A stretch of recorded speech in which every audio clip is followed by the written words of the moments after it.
Gubernur Sulawesi Selatan Andi Sudirman Sulaiman berkomitmen terus berkolaborasi dengan pemerintah Kota Makassar yang dipimpin Wali Kota Munafri Arifuddin dalam rangka pembangunan infrastruktur sejalan dengan pembangunan nasional.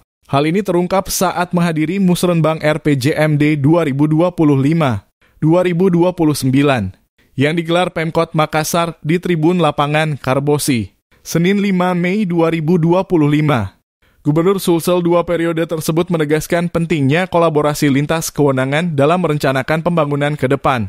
Kolaborasi ini sama-sama turun. Itu kita merencanakan bagaimana efektivitas penganggaran. Dari Pak Wali Kota kita kolaborasi itu sama-sama turun nantinya. Bukan mensupport, sama-sama karena tanggung jawab saya juga. Beliau tanggung jawab, saya juga tanggung jawab. Artinya ini masalah kewenangan saja. Bagaimana kita berkolaborasi lintas kewenangan. Kita semua bisa saling membantu insyaallah. Gubernur Sulsel menambahkan di tahun ini pihaknya berfokus pada sistem transportasi publik.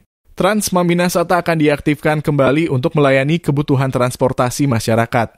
Terkhusus persoalan banjir di Kota Makassar, ia akan mengkaji dalam hal penanganannya, baik dalam perencanaan jangka pendek maupun dalam perencanaan jangka panjangnya ke depan. Miftahul Kalbi, Fajar TV dan Fajar Radio melaporkan. Terima kasih telah menonton. Jangan lupa subscribe, like, comment, and share. Saksikan terus informasi terbaru dengan menekan tombol lonceng hanya di channel Fajar TV.